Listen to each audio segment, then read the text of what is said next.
Itis ng kaong patbuk. Igbaw ito niya barangay. Ito. Hindi ka naman ano ba nagluluto pa. Kaya nga eh. Pero bago lang kasi ako bumabay, bago ko lang sinabi. Dapat para sinabi ko na kanina. Pero okay lang. At least relax, pangit din yung nagmamadali eh. At least may mapapag-usapan pa tayo.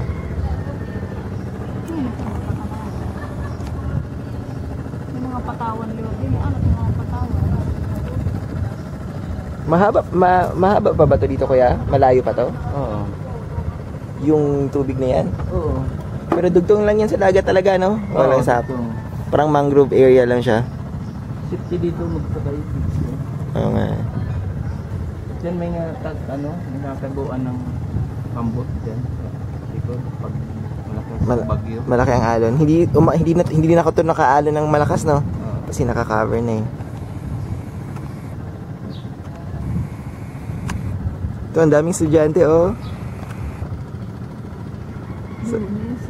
May bike pa. Tugog at printi. May bike pa. Ang cute.